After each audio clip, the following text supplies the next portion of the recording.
Cloud में आपका स्वागत है।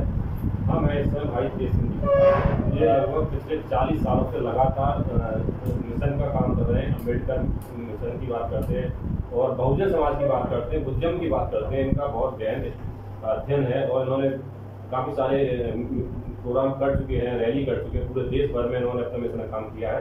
तो आज हम उन्हीं से बात करेंगे। छत्रपति साहू जी महाराज की जयंती को लेकर आज उन्होंने विशेष प्रेस कॉन्फ्रेंस कराई थी, तो उसी सिलसिले में आज हम बात करें। सर, सबसे पहला सवाल तो आपका ये है कि आपने जो प्रोग्राम लाया है कि छत्रपति साहू जी महाराज जयंती का, उसके आप क्या करें? सबसे पहले मैं अपने बहुजन समाज को छत्रपति साहू जी महाराज की जयंती पर बधाई देना चाहूँगा। छत्रपति साहू महाराज जी वो एक शख्सियत थे, राजा थे कि जिन्हें इस देश के 90% लोगों के कर्म का एहसास है। उन्हें माता गरीब और वंचित समाज 90% है, और उसके लिए उनको एहसास हुआ जब ब्राह्मणों ने उनका अपमान किया, उनके रसोईया ने उनका अपमान किया, उनके महल में जो रसोई बनी थी उसमें उनको नहीं घुसने दिया, और शायद उनको चिकन घर में, और तब उनको एहसास हुआ। और तब जाके उन्हें 26 जुलाई आज 26 उनका जन्मदिन है। 26 जुलाई को 1902 26 जुलाई 1902 को उन्होंने सरकारी नौकरियों में इस वंचित समाज के लिए, जिसे आज SC ST OBC कहते हैं, उस समाज के लिए 50% अपनी उसमें अपने शासन में अपनी शर्तों के अंदर उन्होंने 50%। हाँ, मतलब ये इस देश में रिजर्वेशन की शुरुआत बाबा साहब से पहले छत्रपति साहू महाराज ने। मतलब आप कहना चाहें आरक्षण के जनक दाता है इस देश में, वो छत्रपति साहू जी महाराज हैं। उन्हीं के आरक्षण को आगे चल के बाबा साहब ने आगे जी उन्हीं के विचार को आगे चल के बाबा साहब आगे कदम बढ़ाए, और उन्हीं के विचार को चल के रामचंद्र वर्मा जी ने जो अर्जक संघ की स्थापना की। अर्जक संघ को बिल्कुल कट्टर पाखंड के खिलाफ उन्होंने जंग छेड़ी, पाखंड के खिलाफ, अंधविश्वास के खिलाफ, अज्ञानता के खिलाफ जंग छत्रपति साहू महाराज ने छेड़ी थी। उस जंग को अर्जक संघ ने बिहार में, ईस्टर्न यूपी में अर्जक संघ को चला। सर, एक चीज़ और है सर, कल भी मंडल कमीशन जो लागू हुआ उसके लिए बीपी सिंह जी की जयंती को कल आप लोगों ने क्लब बनाया, तो कल की बात हुई वहाँ पे। तो क्या लगता है सर, जिस तरह से वो जो कारवा था मंडल कमीशन लागू हुआ, उसके बावजूद भी आज सोशल वंचितों के जो जितनी भागीदारी होनी चाहिए थी नौकरियों, उतनी भागीदारी नहीं है, तो ये ऐसा क्यों है? देखिए, ये बीपी सिंह की मजबूरी थी। जब चुनाव लड़ा बीपी सिंह कांग्रेस से अलग हटी, कौन सा मोर्चा बना था, उसमें उनका जो मैनिफेस्टो था, मैनिफेस्टो में लिखा था अगर हम सत्ता में आए तो मंडल कमीशन लागू करेंगे। 1919 नाथ मंडल जी की अध्यक्षता में मंडल आयोग बना था। तो काका कालेलकर के रिपोर्ट को राजीव देसाई की सरकार ने यह कह के उसको नकार दिया कि पुरानी हो गई है, नए सिरे से करना है।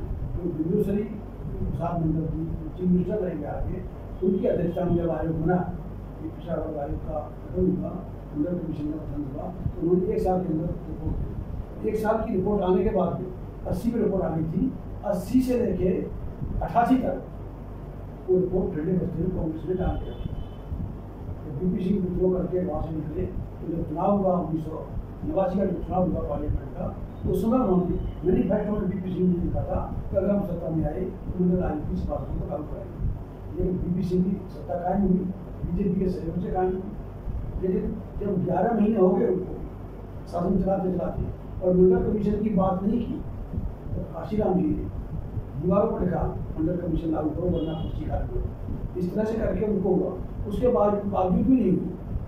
जिन बीपी सिंह साहब को मंडल कमीशन की सिफारिशों को लागू करने का क्रेडिट दिया जाता है, तो वही बीपी सिंह अपने मंत्रिमंडल में चौधरी देवीलाल जो जाट थे, एक शूद्र थे, उसको बर्दाश्त नहीं कर पाए।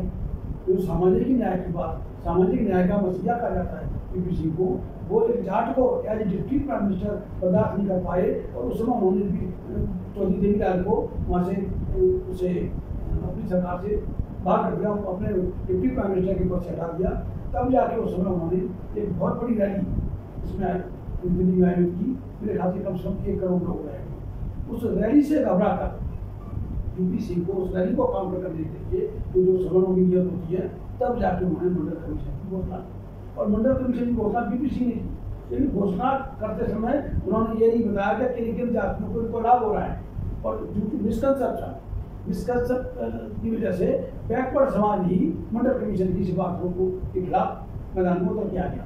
ये सरकार की जिम्मेदारी थी, बीपीसी सरकार की जिम्मेदारी थी कि मंडल कमीशन से लाभान्वित तब यह प्रचार किया गया ब्राह्मणों द्वारा, दूसरे लोगों द्वारा और मीडिया द्वारा, करीब तो ऐसी शुरू काट कर रिजर्वेशन बढ़ा दिया इन्होंने, 22 से 27 कर दिया। इस तरह का धारणा बढ़ा के इन्होंने क्लैरिफाई नहीं किया। इसका नतीजा हुआ जिस बैकवर्ड के लिए जो मंडल कमीशन लागू किया गया था वही बैकवर्ड इस मंडल कमीशन के खिलाफ आंदोलन हो गया। और आंदोलन की शुरुआत कहाँ से हुई? जहाँ से जो बीपी सिंह साहब रहने वाले थे, इलाहाबाद के जुबली हॉस्पिटल से इस मंडल कमीशन के विरोध में आंदोलन खड़ा हुआ और बीपी सिंह की सरकार में 4 लड़के बसों को दिला गए और 40 पुलिस वाले तमाशा देख गए। तो इतनी उनको छूट थी कि आप इसके खिलाफ करो, कर तो नहीं रहे, मेरी मजबूरी थी, मैंने किया। तो मैं समझता हूँ कि मंडल कमीशन की सिफारिशों को लागू करने का श्रेय काशीराम और इनको चौधरी देवीलाल जी को जाना चाहिए। ये तो उनकी बीपीसी की मजबूरी बनी, इतनी बड़ी रैली हो गई, उनकी सत्ता को खतरा नजर आते हुए वो काउंटर करते हैं, अटेंशन डाइवर्ट करने की कोशिश में बीपीसी को मंडल आयोग लागू करना सामाजिक न्याय की बात है। सर, जैसा कि आपने कहा कि बीपी सिंह को मजबूरी में करना था, लेकिन आज जो पूरा क्रेडिट है वो उन्हीं को जाता है कि बीपी सिंह जी ने मंडल कमीशन की सिफारिशों को लागू किया, ओबीसी पार्टी है। लेकिन उसकी तरह दूसरा और थी कि कुछ लोग थे जो विरोध में कि आरक्षण के विरोध कर रहे थे, और आज उन्हीं लोगों को 10% आरक्षण दे दिया है। जो शोषित वंचितों के अभी जो पद हैं वो जितने होने चाहिए उतने नहीं भरे गए, उसके बावजूद भी इनको अलग से 10% जो लोग जो पहले से ही नौकरी में बैठे उनको अलग से 10% आरक्षण, तो इसको आप किस तरह देखते हैं? अभी एक बात आपने कही कि बीपीसी को क्रेडिट दिया जा रहा है। वे काशीराम जी का वेरी क्लोज एसोसिएट था, कई बार मीटिंग हुई बीपीसी के साथ हुई, काशीराम की मीटिंग हुई, राजीव उन लोगों के साथ मीटिंग होती थी और कैसे कैसे हिसाब मिसाई जाती थी, क्या क्या होता था मुझे मालूम कि निश्चित तौर से इस मंडल कमीशन की सिफारिश लागू करने का श्रेय काशीराम जी ने आंदोलन चलाया और बीपी सिंह ने उन्होंने चौधरी देवीलाल ने एक बड़ी रैली करके इस सरकार को हटा दिया। तो ये सामाजिक न्याय की मसला भी कही गई, लेकिन सामाजिक न्याय की बात जब बीपी सिंह सामने की तो उन्होंने ये नहीं बताया कि सामाजिक अन्याय करने वाले कौन लोग हैं। सामाजिक अन्याय कौन कौन करता है इसमें? यहाँ ये है ब्राह्मण अन्याय का प्रतीक, क्षत्रिय अत्याचार का प्रतीक, वैसे भ्रष्टाचार का प्रतीक। तीनों जो ऊपर वाले जो वर्ण है, जो वर्ण व्यवस्था के आधार पर, तो अगर जो बीपी सिंह जी ये बताने की जहमत उठा ले कि जो अत्याचार करने वाला कौन है, सामाजिक अन्याय करने वाला कौन है, उनकी कौन पर करनी पड़ेगी आदि, और ऐसा बीपी सिंह कभी नहीं चाहते। इसलिए उन्होंने ये नहीं बताया कि सामाजिक अन्याय, अगर सामाजिक अन्याय है तो समझो सामाजिक न्याय की बात हो रही है, लेकिन अन्याय करने वाले कौन है, अन्यायी कौन है, कौन तो बीपी सिंह पूरी कौन कटघरे पड़ेगी आती। इसलिए बीपी सिंह साहब ने इस तरह से मतलब आप ये कह रहे हैं कि उन्होंने अपने लोगों को बचाने के लिए अपनी इमेज खराब न होती उन्होंने, हाँ, ये नहीं बताया कि सामाजिक अन्याय करने वाले, ये तो तय है। अगर सामाजिक अन्याय है तभी सामाजिक न्याय की बात हो रही है? और अन्याय करने वाले कौन लोग हैं? मान लीजिए जब तक अन्याय करने वाले लोगों को दिमाग दुरुस्त नहीं किया जाएगा तब तक तो सामाजिक न्याय कैसे हो सकता है? आप मलेरिया का इलाज करना चाहते हैं और मच्छर को नहीं छेड़ेंगे, मच्छर जिंदा रहे, फलता फूलता रहे और मलेरिया खत्म हो जाए, ऐसा कैसे हो सकता है? ब्राह्मणवाद को खत्म करना चाहते हैं, ब्राह्मणवाद से आप ग्रसित हैं और ब्राह्मण से आप उनको पंडित जी पाना भी बोलेंगे, ब्राह्मणवाद खत्म हो जाएगा। था ब्राह्मण के रहते हुए ब्राह्मणवाद खत्म हो सकता है क्या? क्षत्रियों के अन्याय अत्याचार में उनका इतिहास रहा है वो कभी खत्म हो सकता है क्या? तो ये सब फर्जी जो सामाजिक न्याय और एक है इसमें जो है इसका जो मुस्लिमों के लिए किया था सेकुलर था। सेकुलर शब्द भी एक ऐसा भ्रमित शब्द है, पूरा मुसलमान भ्रमित है और सामाजिक न्याय के नाम पे पूरा दलित और ओबीसी समाज भ्रमित है। इस भ्रमजाल में ये पड़ा रहे, इसीलिए ये सारा लेकिन सर आज जैसे आप कह रहे हैं कि बीपी सिंह जी ने अपने लोग बचाने के लिए ये सेकुलर शब्द आप, लेकिन जो आज आप जब आरक्षण की जो बात कह रहे हो इस पर, लेकिन मेरा सवाल ये है सर आपसे कि अभी तक जो शोषित वंचितों के जो पद जितने होने चाहिए थे आवास जनसंख्या के अनुसार उतने तो भरे नहीं गए, लेकिन 10% उन लोगों को आरक्षण होती जो पहले से ही उस जगह बैठे हुए। आप किस तरह देखते हैं? आप ओबीसी की बात छोड़िए, 26 जनवरी 1950 को SC ST का 22.5% रिजर्वेशन लागू हुआ। वो आज तक पूरा नहीं हुआ, आज़ादी नहीं किया। और ये क्या कहते रहे, पहले तो नॉट सूटेबल, उपलब्ध नहीं, आज भी लगा है ना। हाँ, पढ़े लिखे नहीं मिलते तो नॉट सूटेबल, नॉट अवेलेबल और नॉट सूटेबल। पहले कहा कि नॉट अवेलेबल, किसी ने कहा कि तमाम पढ़े लिखे लोग आ गए, तो फिर कह दिया नॉट सूटेबल। अगर हमारा दुश्मन यहाँ कौन है, सबल हिंदू है, SC ST OBC का भी दुश्मन है, उनके हक मार रहा है, उनके साथ जुल्म कर रहा है, डायरेक्ट और इनडायरेक्ट, ये सारा सबल हिंदू ब्राह्मण छत्री करते हैं। और अगर हमारा दुश्मन हमारी योग्यता को तय करेगा तो हमें कभी योग्य नहीं पाएगा, कभी सूटेबल नहीं पाएगा। इसलिए SC ST का इन 72-73 सालों में 50% भी कोटा पूरा नहीं हुआ। अब OBC की बात आई, OBC में मंडल कमीशन मजबूरी में लागू करना पड़ा, और उसको लागू करते ही उन्होंने वहाँ पर क्या लगा दिया कि वो एक सॉरी वो उसमें लगा दिया प्रीमियर। जब आपने वो दे रहे हो OBC को दे रहे हैं 27% रिजर्वेशन दे रहे हैं, लेकिन क्रीमी लेयर लगा के उसको वापस ले दिया। और क्रीमी लेयर का मतलब क्या है कि अगर आप अपने बच्चे को काबिल बना सकते हैं, सच्चा में पैसा 6 लाख से ऊपर आपकी इनकम है, तो आपके बेटे को रिजर्वेशन का लाभ नहीं मिलेगा, मिलेगा। और जो अपने बच्चे को काबिल नहीं बना सकते, नाकाबिल को आप नौकरी दोगे नहीं, और काबिल को आप क्रीमी लेयर में बाहर कर दोगे, इसका मतलब है OBC को रिजर्वेशन नहीं देना चाहते।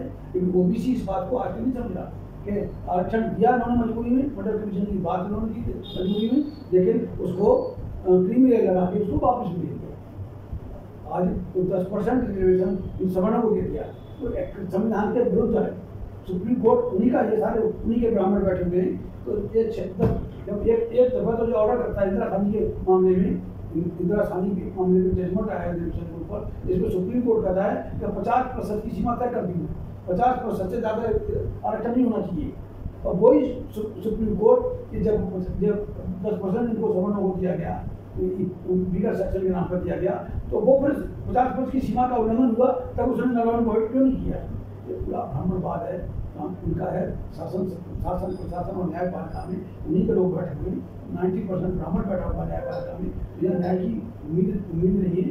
इस तरह से हम कैसे करेंगे जब तक हम इसको नहीं समझेंगे इस बात को। लेकिन सर जैसा कि आप कह न्याय की उम्मीद वही लोग बैठे हुए, लेकिन सर वो बैलेंस कब होगा, कैसे आएगा? अगर इतना देश आया हुआ इतना समय हो गया, 75 साल हो गए, उसके बावजूद भी अगर वो नहीं है सर कैसे? हम लोगों की आवाज़ अब ये समझ रहे हैं, SC को पिट रहा है, ST भी पिट रहा है, OBC भी पिट रहा है, आदमी मारे जा रहे हैं, मंडल कमीशन बारवा में लागू हुआ है। और अब तक तो मतलब अगर कोटा भर दिया जाता तो हमारे लाखों OBC के परिवार मतलब फलफूल जाते नहीं जाते हैं, समझ जाते हैं, तो उसकी रोटी का इंतजाम हो जाता। तो आज तक केंद्र रेखा से 10-12% पूरा हुआ है, 27% को 52% को 27% दिया, वो भी बड़ी मुश्किल से 10-12% अब हो पाया है जद्दोजहद के बाद। आप देखिए सारे सेक्रेटरी कितने OBC के सेक्रेटरी हैं, कितने आप राष्ट्रपति सचिवालय में बैठे हैं, केंद्रीय सचिवालय में कितने हमारे OBC के बैठे हुए। SC का देखा पहुँच गया है, OBC का कहीं कोई नहीं, कहीं प्रतिनिधित्व नहीं, लेकिन OBC इतना बड़ा इनका गुलाम है सवर्ण हिंदुओं का। इस देश में जो असल लड़ाई है सवर्ण हिंदू नाम शेष भारत है। अगर हम इस बात को समझ लें, SC ST OBC और प्लस मुसलमान भी जो 96% मुसलमान हम SC और OBC से कन्वर्ट हैं, तो हम हमारे लोग मुसलमान 4% में दूसरे ऊपर जाए, वो इस्लाम को बदनाम कर रहे हैं। तो अब ऐसे हालत में अगर हम इकट्ठे हो जाएँ, मगर पॉलिटिक प्रभाव सामने आया है, राजनीतिक सत्ता ही एक ऐसी मास्टर चाबी है जिससे हमारी प्रगति का हर एक तारा खाने से बोला जा सकता है। लेकिन इस बात को समझ क्यों नहीं है, इनकी गुलामी क्यों करें। आज 131 मेंबर पार्लियामेंट है जो बैठे हुए सिर्फ SC ST से, और SC ST के खिलाफ मोदी गवर्नमेंट पूरा सत्यानाश कर दिया, आरक्षण खत्म कर दिया, नौकरी नहीं दे रहे और उत्पीड़न हो रहा है। 131 जो जिन्हें बाबा साहब डॉक्टर अम्बेडकर ने बात कहा, हमारे जनप्रतिनिधि पार्लियामेंट में बैठे हैं और करीब 70 के करीब BJP में। आज 70 मेंबर पार्लियामेंट SC ST के अगर इस सरकार से इस्तीफा दे दें तो मोदी तो कोई का नहीं बचेगा और फिर हमारा कुछ नहीं बात पाएगा। इलेक्शन होगा तो वो हीरो बन के बनेंगे, लेकिन फालतू कुत्ते की औकात जो होती है तो बाबा साहब ने कहा है, बाबा साहब ने दिखाया इनको फालतू कैसे लोगों को BJP कांग्रेस में या किसी समाजवादी पार्टी में हमारे लोग हैं तो उनको औकात फालतू कुत्ते से ज़्यादा नहीं होती। अगर फालतू कुत्ते अगर औकात में आ जाए निश्चित तौर से ये मोदी सरकार बहुत पहले गिर जानी चाहिए। इतना जुल्म हुआ है, लेकिन इन्हीं फालतू कुत्तों की वजह से SC ST OBC सब समाज में और हम मेजोरिटी है, हम 90% है, तो 90% फिर बात करना किस बात का है? आओ ईवीएम के खिलाफ मिलके आंदोलन करो, ईवीएम हटाएगी, मोदी और आरएसएस का नाम निशान मिट जाएगा, इनकी जमानत बचाना होना हो जाएगा और हम सत्ता में आ जाएंगे। आज देखिए कि पंडित जवाहरलाल नेहरू से लेके पंडित अटल बिहारी वाजपेयी और जो सारी सरकार नहीं की है, उसका नतीजा क्या हुआ कि शासन प्रशासन में करीब 75-76% ब्राह्मण पहुँच गया, दूसरा प्रकार जो सवर्ण हिंदू पहुँच गया, जब प्रशासन पर इनका कब्जा हो गया, न्यायपालिका पर इनका कब्जा हो गया, फिर तो आपको कैसे प्रॉब्लम देंगे? इनको बेघर करने के लिए निश्चित तौर से हमने SC ST OBC और माइनॉरिटी को इकट्ठा होकर इस देश की शासन सत्ता पर कब्जा करना होगा, तभी हम कुछ कर सकते हैं, तभी इस देश को बचा सकते हैं, संविधान को बचा सकते हैं और अपने समाज। सर प्रदेशों में तो कई प्रदेशों में OBC की सरकार रह चुकी है, OBC के मुख्यमंत्री बन चुके हैं, SC मुख्यमंत्री और अभी भी कई राज्यों OBC के मुख्यमंत्री हैं, उसके बावजूद भी सर राज्यों में तक पूरा नहीं है OBC का रिजर्वेशन। बाबा साहब ने जब कहा राजनीतिक सत्ता एक ऐसी मास्टरचाई बताया, तो उन्होंने चेतावनी दी थी उधर दलितों की राजनीतिक सत्ता चाहे कितनी बड़ी क्यों हो, अगर वो समझ हिंदुओं के सारे और सारे पर है तो हमारे लिए किसी काम की नहीं। तो सवर्णों की राजनीति उनके सामाजिक और आर्थिक हितों में निहित है, तो हम दलितों से सीधे तौर पर खिलाफ। तो वो जो चाहे ये राजस्थान के मुख्यमंत्री गहलोत साहब हों, चाहे बिहार के मुख्यमंत्री ये नीतीश कुमार हो या कोई और हो, वो कहीं ना कहीं इनसे सेंट्रल गवर्नमेंट से भयभीत होने की वजह से, अपने आकाओं से भयभीत होने की वजह से वो जो काम उन्हें करना चाहिए वो खुल के नहीं कर पा रहे, और कोई मुख्यमंत्री नहीं कर पाया। मायावती ने तो बिल्कुल ही ब्राह्मणवाद के आगे सरेंडर कर दिया, सुबह के दलित समाज को समझ गया उसको, तो थोड़ा अलग हट रहा है। तो ये निश्चित तौर से जब तक हमारी विशुद्ध राजनीतिक सत्ता नहीं होगी, तब तक हम बाबा साहब ने कहा ये movement of the untouchables must mean an open war of the party. अछूतों के आंदोलन का मतलब सवर्ण हिंदुओं के खिलाफ होना चाहिए, इसका मतलब सवर्ण हिंदू हमारा दुश्मन है और हम उससे खिलाफ नहीं कर सकते हैं, तो दूरी बना के रख सकते हैं। नीतीश कुमार की पार्टी में अगर सवर्ण हिंदू है तो वो सवर्ण हिंदुओं के खिलाफ भी काम करने देगा क्या? या इनके गहलोत साहब के मंत्रिमंडल में सवर्ण हिंदू बैठा हुआ, ब्राह्मण बैठा हुआ, क्षत्रिय बैठा हुआ है, तो क्या उन्हें खुले हाथ से काम करने देगा या सोनिया गांधी या राहुल गांधी ने काम करने देगा? तो निश्चित तौर से हमारी अपनी इतनी आबादी, हमें अपनों पर भरोसा करके अपनों को साथ में देखिए इस ब्राह्मणवाद, सामंतवाद और पुंजीवाद के खिलाफ मोर्चा करना चाहिए। इस मोदी गवर्नमेंट को हटाने के लिए ईवीएम हटाओ अभियान उन्हें जोर शोर से चलना चाहिए, तभी इसे मेरे साथियों हमारे साथ भाई तेज सिंह जी, इनका साफ साफ कहना है कि जब तक हमारे अपने लोग शुद्ध, हमारे अपने लोग यानी अपनी पार्टी, अपने बहुजनों की पार्टी, बहुजनों के लोग होंगे, तभी हम अपनी हिस्सेदारी दे सकते हैं, बराबर सकते हैं। वरना उनका जो कहना है कि जो सवर्ण हिंदू है, सवर्ण हिंदू साथ रहते हैं, हम कभी अपनी हिस्सेदारी नहीं देते। लेटेस्ट अपडेट पाने के लिए हमारे चैनल क्लाउड न्यूज़ को अभी लाइक करें, सब्सक्राइब करें और बेल आइकन दबाना बिल्कुल ना भूलें।